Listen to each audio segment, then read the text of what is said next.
Hello and welcome back to another semester of Update News. I'm Jenna Johnson. So if you're looking for some Southern hospitality, an awesome crowd, and all the country music you can imagine, head on over to Rodeo Club and see for yourself what it's all about.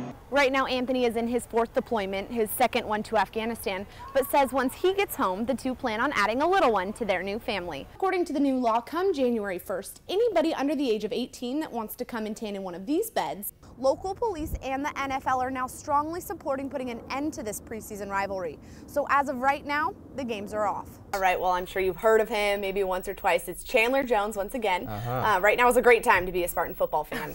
And to help students on a budget, they can get sponsorship donations to help fund their trip, and they can also possibly receive academic credit. According to the Archives of Pediatric and Adolescent Medicine, teens who are gay are more than 3 times as likely to attempt suicide.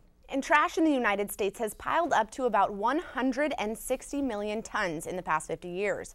As more technology is being invented, some students on campus are finding new ways to recycle old devices. Police announced that this week, another student is responsible for their murder, and now he too is dead. The city of San Jose is known for cutting-edge technology and taking chances.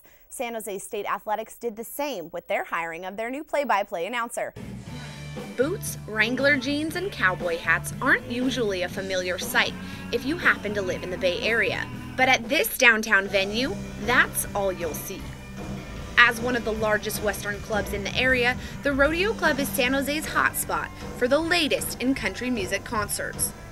KRTY is partnering with the Rodeo Club, bringing big names like Jason Aldean, Taylor Swift, and Dierks Bentley to the stage. They can actually get right up within 2 or 3 feet of the artist. It's very personal. And the artists, they go back to Nashville, and the reputation that Club Rodeo has and KRTY has in Nashville is it's exceptional. Traveling all the way from Nashville, a band called the Dirt Drifters rocked the stage Wednesday night. Guitar and vocalist Jeff Middleton says the intimate atmosphere of small venues like the Rodeo Club keep them coming back for more. Small clubs have a certain sort of sweat appeal. There's this energy that you get when you're that up close, and I think that's why we like to play a place like this. Yeah. Singer and guitarist Matt Fleener says KRTY and the Rodeo Club do an exceptional job when it comes to exposing new artists and their music. Teasing someone about his or her weight, sexual orientation, or just for being different is classified as bullying, and it's turning deadly. Jamie Rodemeyer was just your average teenager. Happy, full of life, and loved social media. And he was gay. Rodemeyer was a supporter of the It Gets Better campaign, where anyone from celebrities to everyday people post video blogs to give hope to the LGBT community that life really does get better. Hold your head up and you'll go far, because that's all you have to do. Just love yourself and you're set. But on September 19th, the constant bullying became too much, and Rodemeyer took his own life. Here in San Jose, 25-year-old Derek Whitman says even though he didn't come out as early as Rodemeyer, he can only imagine how cruel people must have been.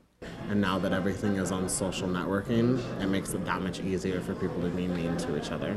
Journalism and Mass Communications Interim Director Bob Rucker says young people especially need to understand that their words online have major repercussions. There's no filter there. There's no one there giving a balance, a perspective, a spiritual, psychological, ethical balancing report. Rucker says he thinks that responsibility lies in the hands of adults. We all have to step up our game. You cannot expect a little boy or a little girl to be able to defend themselves against the global communication powerhouse known as social media. In social media, people create an identity, a profile. They express their interests. But with all the benefits of social media, there's also some drawbacks, and Jamie Rodemeyer's case is just one example. Recruitment has just ended, and now there are hundreds of new Greeks on campus. Nearly 200 young women signed up to spend their weekend in their high heels to find their home away from home. Sorority recruitment started on Friday and ended on Monday, when the women received a letter of acceptance, or bid, to one of the 6 houses.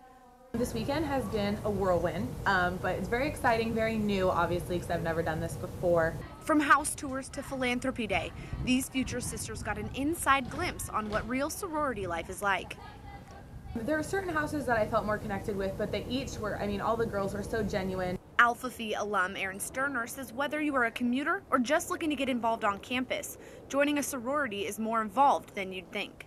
So that's why we put in so much effort to have a recruitment process where we get girls to come in and see other like-minded women and build the support system here on campus. Sterner says that even though she's an alum of a chapter, she couldn't have imagined a better way to spend her weekend. It's still great to come back and see that women are as excited to come back and join the chapters and that your legacy kind of carries on. So if you see women across campus with Greek letters on their clothes, feel free to ask them what new organization they've just joined, because most likely they'll be happy to tell you. Be sure to check us out on Facebook by searching SJSU Update News. Now go get some rest so we can see you again next week. Good night.